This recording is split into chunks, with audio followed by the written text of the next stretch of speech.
Good morning, everyone. I'm Hemavati, lecturer in mechanical engineering from GPT KRPET. So I'm going to take a small session on steels and alloys from the subject materials for engineering for the first semester.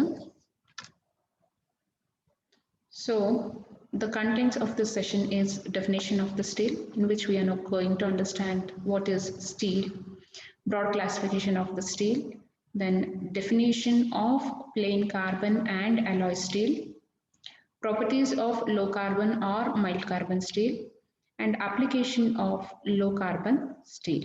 So at the end of the sessions, we are going to self-evaluate by answering the multi-choice questions.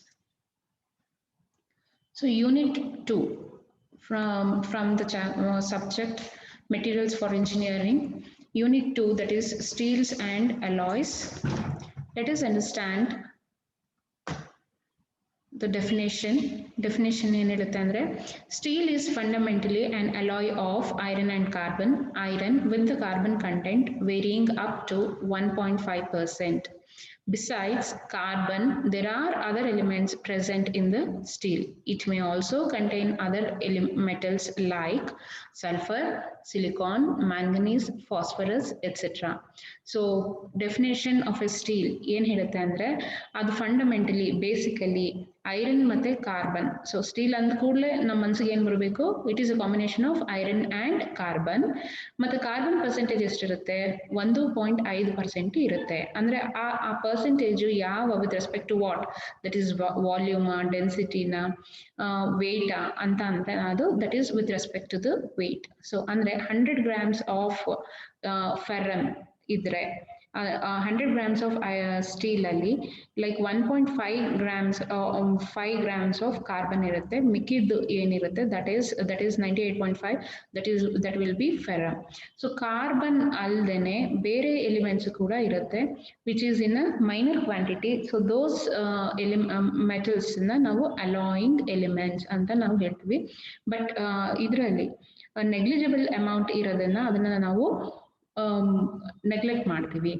So broad ಆಗಿ ನಾವು steels ನ classify ಮಾಡಿದಾಗ ನಮ್ಗೆ 2 ರೀತಿ ಬರುತ್ತೆ. ಒಂದು unalloyed steels. Steel ಅಂದ್ರೇನೆ iron ಮತ್ತೆ ಕಾರ್ಬನ್. ಸೊ ಅದಕ್ಕೆ ಅಲಾಯಿಂಗ್ ಮಾಡಿರಲ್ಲ ಅಂತ, ಅಂದ್ರೆ ಬೇರೆ ಯಾವುದೇ ಎಲಿಮೆಂಟ್ಸ್ ನಾವು ಆಡ್ ಮಾಡಿರಲ್ಲ. It is only iron and carbon ಇರುವಂತದ್ದಕ್ಕೆ, ಅಥವಾ ಇನ್ನೊಂದು ಹೇಗೆ ಹೇಳ್ಬೋದು ಅಂದ್ರೆ ಪ್ಲೇನ್ ಕಾರ್ಬನ್ ಸ್ಟೀಲ್ ಅಂತ ಹೇಳ್ಬೋದು. ಸೊ ಏನು ಬೇರೆ ಯಾವ ಎಲಿಮೆಂಟ್ ಇಲ್ದಾನೆ ಕಾರ್ಬನ್ ಪ್ರಿಡಾಮಿನೆಂಟ್ ಆಗಿ ಇರುವಂತದ್ದಕ್ಕೆ ಅದನ್ನ ಪ್ಲೇನ್ ಕಾರ್ಬನ್ ಸ್ಟೀಲ್ ಅಂತ ನಾವು ಹೇಳ್ತೀವಿ. ಅದು ಬಿಟ್ರೆ ನೆಕ್ಸ್ಟ್ ಅಲಾಯ್ ಸ್ಟೀಲ್ಸ್ ಅಂತ ಹೇಳ್ತೀವಿ. ಸೊ ಅನ್ಅಲಾಯ್ಡ್ ಸ್ಟೀಲ್ಸ್ಗೂ ಅಲಾಯ್ ಸ್ಟೀಲ್ಸ್ ಅಂತ 2 ರೀತಿ ಬರುತ್ತೆ. ಹಾಗಿದ್ರೆ ಅಲಾಯ್ ಅಂದ್ರೆ ಏನು ಅಂದ್ರೆ alloy is nothing but it is A combination of 2 or more metallic elements in order to improve the material properties, which is added to a metal in order to improve the material properties. ಅದನ್ನ ನಾವು alloy ಅಂತ ನಾವು ಹೇಳ್ತೀವಿ. So ಈಗ first ನಾವು ಅನ್ಅಲಾಯ್ಡ್ steels ಅಥವಾ plane carbon steel ಅಂದ್ರೆ ಏನು ಅಂತ ತಿಳ್ಕೊಳ್ಳೋಣ. ಸೊ ಆಸ್ ಆಲ್ರೆಡಿ ನಾನು ಹೇಳಿರೋ ಹಾಗೆ ಕಾರ್ಬನ್ ಇಲ್ಲಿ ಪ್ರಿಡಾಮಿನೆಂಟ್ಲಿ ಇರುವಂತದ್ದು. ಸೊ ಅದೇನೇ ಮೆಟೀರಿಯಲ್ ಪರ್ಫಾರ್ಮೆನ್ಸ್ ಪ್ರಾಪರ್ಟೀಸ್ನ ರೆಪ್ರೆಸೆಂಟ್ ಮಾಡುವಂಥದ್ದು, ಲೈಕ್ ಡಿಪೆಂಡ್ ಆಗಿರುವಂಥದ್ದು. ಸೊ ಇದಕ್ಕೆ ಸ್ಟ್ರೆಂಥನಿಂಗ್ ಮತ್ತೆ ಹಾರ್ಡನಿಂಗ್ ಎಫೆಕ್ಟ್ ಇರುತ್ತೆ. ಕಾರ್ಬನ್ ಕಂಟೆಂಟ್ ಜಾಸ್ತಿ ಆಗೋದ್ರಿಂದ ಮೆಷಿನಬಿಲಿಟಿ ಕಮ್ಮಿ ಆಗುತ್ತೆ. ಸೊ ಅಂದ್ರೆ the ability of a material to get machined ಅದೇನಾಗುತ್ತೆ ಕಮ್ಮಿ ಆಗುತ್ತೆ. ಬೇಕಂದ್ರೆ ಆ ಕಾರ್ಬನ್ ಕಂಟೆಂಟ್ ಜಾಸ್ತಿ ಆದಾಗ ಅದು ಗಟ್ಟಿ ಆಗುತ್ತೆ. ಸೊ ಮೆಷಿನಿಂಗ್ ಮಾಡೋದಕ್ಕೆ ಕಷ್ಟ ಆಗುತ್ತೆ. ಮತ್ತೆ ವೆಲ್ಡಬಿಲಿಟಿನೂ ಕೂಡ ಅಷ್ಟೇ, ಈಸಿಯಾಗಿ ನಾವು ಅದನ್ನ ವೆಲ್ಡ್ ಮಾಡೋದಕ್ಕೆ ಆಗೋದಿಲ್ಲ. So with the increasing carbon content ನ ಹೆಚ್ಚಿಗೆ ಮಾಡೋದ್ರಿಂದ ಥರ್ಮಲ್ ಕಂಡಕ್ಟಿವಿಟಿ ಅಂದ್ರೆ ability to transfer heat, thermal ಅಂತ ಅಂದ್ರೆ heat. So heat ability, thermal conductivity ಅಂದ್ರೆ ಹೀಟ್ ಅನ್ನ ಕಂಡಕ್ಟ್ ಮಾಡುವಂತ ಕೆಪಾಸಿಟಿ ಕೂಡ ಕಮ್ಮಿ ಆಗುತ್ತೆ. ಎಲೆಕ್ಟ್ರಿಸಿಟಿನ ಕಂಡಕ್ಟ್ ಮಾಡುವಂತ ಕೆಪಾಸಿಟಿ ಕೂಡ ಕಮ್ಮಿ ಆಗುತ್ತೆ. ಮ್ಯಾಗ್ನೆಟಿಕ್ ಪರ್ಮೇಬಿಲಿಟಿ ಕೂಡ ಕಮ್ಮಿ ಆಗುತ್ತೆ. ಹಾಗೇನೆ ಕರೋಷನ್ ರೆಸಿಸ್ಟೆನ್ಸ್ ಕೂಡ ಕಮ್ಮಿ ಆಗುತ್ತೆ. ಸೊ ಕಾರ್ಬನ್ ಕಂಟೆಂಟ್ ನ ಹೆಚ್ಚಿಗೆ ಮಾಡೋದ್ರಿಂದ ಹಾರ್ಡ್ನೆಸ್ ಜಾಸ್ತಿ ಆಗುತ್ತೆ, ಮೆಷಿನಬಿಲಿಟಿ ಕಮ್ಮಿ ಆಗುತ್ತೆ. ಸೊ ಹಾರ್ಡ್ನೆಸ್ ಮತ್ತೆ ಮೆಷಿನಬಿಲಿಟಿ ಇನ್ವರ್ಸ್ಲಿ ಪ್ರಪೋರ್ಷನಲ್. ಸೊ ಅದನ್ನ ಗಟ್ ಮಾಡುವಂತ ನೆಸೆಸಿಟಿ ಬರಲ್ಲ. ಸೊ ಸೊ ನಾವು ಅದನ್ನ ರಿಲೇಟ್ ಮಾಡ್ಕೋಬಹುದು. Carbon content when the material is hard, ಈಗ ಒಂದು ಪ್ರಾಪರ್ಟಿ ನಾವು ಇಟ್ ಈಸ್ ಹಾರ್ಡ್ ಅಂತ ಏನಾದ್ರು ಬರೆದ್ರೆ ಈ ಅದಕ್ಕೆ ಇಂಡೈರೆಕ್ಟ್ ಅದಕ್ಕೆ ರಿಲೇಟೆಡ್ ಆಗೇನೆ ನಾವೇನ್ ಬರಿಬಹುದು ಅಂದ್ರೆ ಇಟ್ ಹ್ಯಾಸ್ ಲೆಸ್ ಮೆಷಿನಬಿಲಿಟಿ ಅಂತ ಬರಿಬಹುದು. So it is all interrelated. So ಹಾಗೇನೆ ಕಾರ್ಬನ್ ಕಂಟೆಂಟ್ ನ ಜಾಸ್ತಿ ಮಾಡಿದಾಗ ಥರ್ಮಲ್ ಕಂಡಕ್ಟಿವಿಟಿ ಮತ್ತೆ ಎಲೆಕ್ಟ್ರಿಕಲ್ ಕಂಡಕ್ಟಿವಿಟಿ, ಮ್ಯಾಗ್ನೆಟಿಕ್ ಪರ್ಮಿಯಬಿಲಿಟಿ ಕೂಡ ಡಿಕ್ರೀಸ್ ಆಗುತ್ತೆ, ಮತ್ತೆ ಕರೋಷನ್ ರೆಸಿಸ್ಟೆನ್ಸ್ ಕೂಡ ಕಮ್ಮಿ ಆಗುತ್ತೆ. ಸೊ ಇದು ಈ ಸ್ಟೀಲ್ಸ್ ಏನಿದೆ it is relatively of low cost steels, ಮತ್ತೆ ಕರೋಷನ್ ರೆಸಿಸ್ಟೆನ್ಸ್ ಕಮ್ಮಿ ಇದೆ, it's already mention. So deep hardenable ಆಗಿರೋದಿಲ್ಲ. So those are all the properties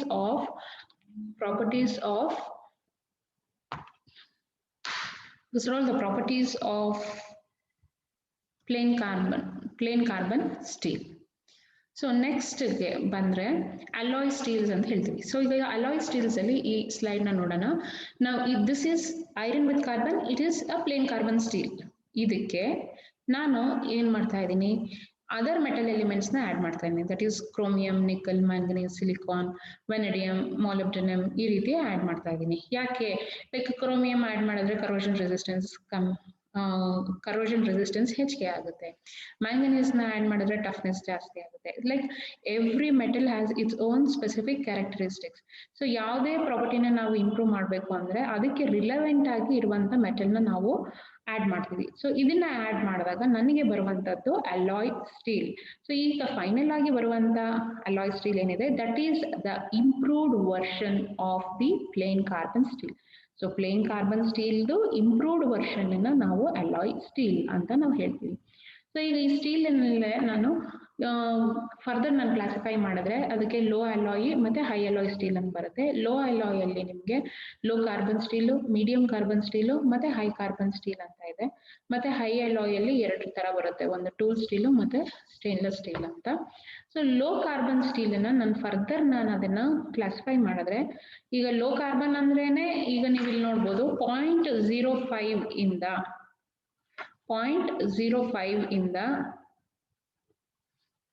0.3% ತನಕ ಕಾರ್ಬನ್ ಇರುವಂತದನ್ನ ಲೋ ಕಾರ್ಬನ್ ಸ್ಟೀಲ್ ಅಂತ ಹೇಳ್ತೀವಿ. ಇದರಲ್ಲಿ 3 ತರ ಬರುತ್ತೆ, ಡೆಡ್ ಮೈಲ್ಡ್ ಸ್ಟೀಲ್ ಮತ್ತೆ ಮೈಲ್ಡ್ ಸ್ಟೀಲ್ ಅಂತ. ಇದರಲ್ಲಿ ಫರ್ದರ್ ಕ್ಯಾಟಗರಿ ಮಾಡಿದ್ದಾರೆ. So this is not much important, but I just showed you ಅಂದ್ರೆ ಇದರಲ್ಲಿ ಹೇಗೆ ಕ್ಲಾಸಿಫೈ ಮಾಡ್ತಾರೆ based on the carbon percentage ಅಂತ. ಸೊ ಇದನ್ನ ಲೋ ಕಾರ್ಬನ್ ಸ್ಟೀಲ್ ಅನ್ನೇ ನಾವು ಏನು ಲೈಕ್ ಡೆಡ್ ಮೈಲ್ಡ್ ಸ್ಟೀಲ್ ಅಂತ ನಾವು ಅನ್ಬೋದು. ಸೊ ಲೋ ಕಾರ್ಬನ್ ಸ್ಟೀಲ್ಗೆ ಇನ್ನೊಂದು ಹೆಸರು ಏನಂದ್ರೆ ಮೈಲ್ಡ್ ಸ್ಟೀಲ್ ಅಂತನಾದ್ರೂ ನಾವು ಯೂಸ್ ಮಾಡ್ಬೋದು. ಸೊ ಲೋ ಕಾರ್ಬನ್ ಸ್ಟೀಲ್ ಏನು ಅಂತ ತಿಳ್ಕೊಳ್ಳೋಣ. It is abundant grade of steel ಏನು ಲೋ ಕಾರ್ಬನ್ ಸ್ಟೀಲ್ ಆಗಿರುತ್ತೆ. ಮತ್ತೆ ತುಂಬಾ ಯಥೇಚ್ಛವಾಗಿ ಇದು ಸಿಗುತ್ತೆ, ಕಮ್ಮಿ ದುಡ್ಡಿಗೆ ಸಿಗುವಂಥದ್ದು. ಹೀಟ್ ಟ್ರೀಟ್ಮೆಂಟ್ಗೆ ಇದು ರೆಸ್ಪಾಂಡ್ ಮಾಡಲ್ಲ. ಸೊ ಇದ್ರ ಸ್ಟ್ರೆಂತ್ ನ ಇನ್ಕ್ರೀಸ್ ಮಾಡ್ಬೇಕು ಅಂದ್ರೆ ನಾವು ಥ್ರೂ ದ ಕೋಲ್ಡ್ ವರ್ಕಿಂಗ್ ಏನೇ ಮಾಡ್ಬೇಕು. ಮತ್ತೆ high strength low alloy steels ಅಂದ್ರೆ allowing elements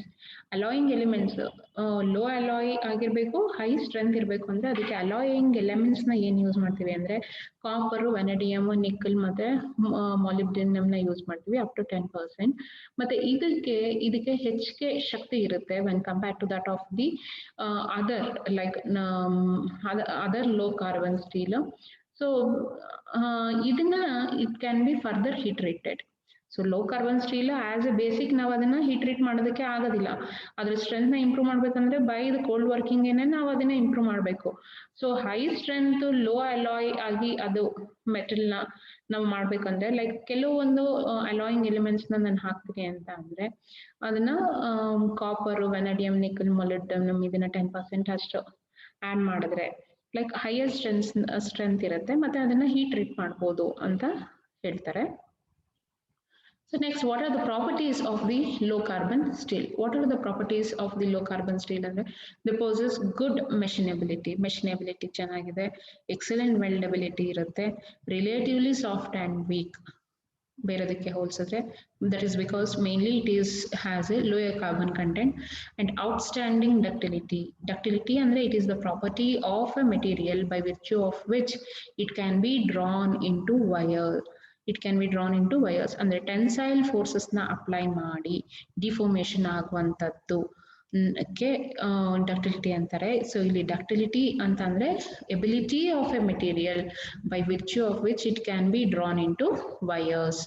so it they have outstanding toughness. Toughness ಅಂತಂದ್ರೆ mainly to withstand the external load ಅಥವಾ ವೈಬ್ರೇಷನ್ಸ್ ಅಥವಾ temperature without fracture.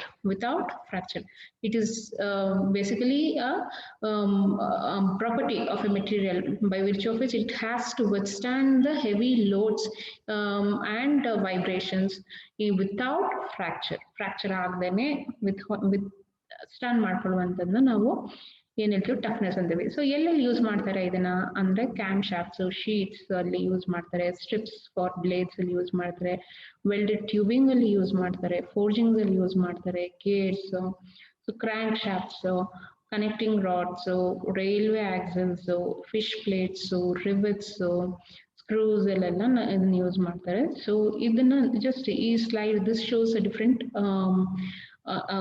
components that are made of low carbon steels, bolts ಇಲ್ಲಿ use ಮಾಡೋದು, cam shafts, constructions, Gates ಅಲ್ಲಿ use ಮಾಡುವಂಥದ್ದನ್ನ ನಾವು ನೋಡಿದ್ವಿ. So ಇಲ್ಲಿ ಇವತ್ತು ನಾವು ಏನೇನು ಕವರ್ ಮಾಡಿದ್ವಿ ಅಂದ್ರೆ definition of the steel.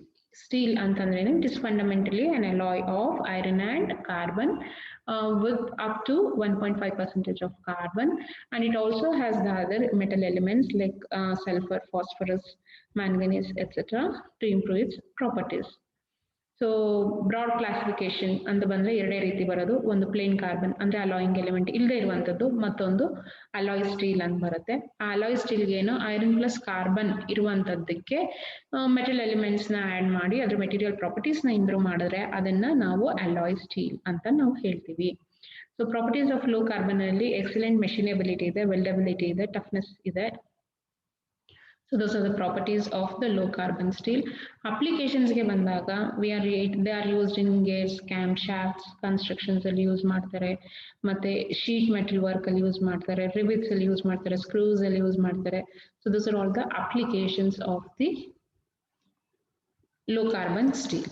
So hope ಈ ಸೆಷನ್ ನಲ್ಲಿ ನೀವು ಎಲ್ಲಾನು ಕಂಪ್ಲೀಟ್ ಆಗಿ ಅರ್ಥ ಮಾಡ್ಕೊಂಡಿದ್ದೀರಾ ಅಂತ. ಸೊ ನಮ್ಮನ್ನ ನಾವು ಇವ್ಯಾಲ್ಯೂಯೇಟ್ ಮಾಡ್ಕೊಳ್ಳೋದಕ್ಕೋಸ್ಕರ ಈ ಮಲ್ಟಿ ಚಾಯ್ಸ್ ಕ್ವೆಶನ್ಸ್ ನ ಅಟೆಂಡ್ ಮಾಡೋಣ. ಸೊ ಆಗ ನಮ್ಗೆ ಎಷ್ಟು ಅರ್ಥ ಆಗಿದೆ ಅನ್ನುವಂಥದ್ದು ಗೊತ್ತಾಗುತ್ತೆ. So steel is fundamentally an alloy of iron and this comes in the definition iron and carbon. So next percentage of carbon in low carbon steel. So nanondu table chart ತೋರಿಸ್ನಲ್ಲ, ಅದರಲ್ಲಿ ನಾನು ತೋರಿಸ್ನಲ್ಲ dead mild ಸ್ಟೀಲ್ಗೂ ಮತ್ತೆ mild steel percentage ಅಲ್ಲಿ ಅದರಲ್ಲಿ ಹೇಗಿದೆ 0.05 ಇಂದ 0.3% ಇರುವಂತದ್ದು low carbon steel. So answer is 0.03 to 0.5%. 0.03 to 0.5%. Answer is C. So next, low carbon steels are relatively soft and weak than medium carbon steels, harder than medium carbon steels, athwa harder than high carbon steels. So it is option A.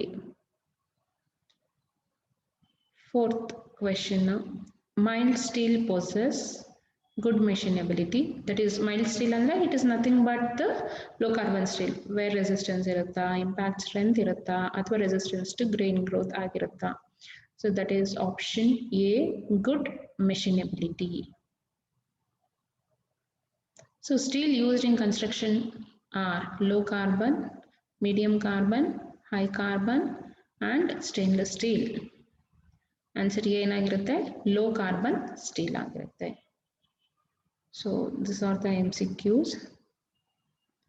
So with this, hope you all understood the first session. So with this, I am winding up. Thank you.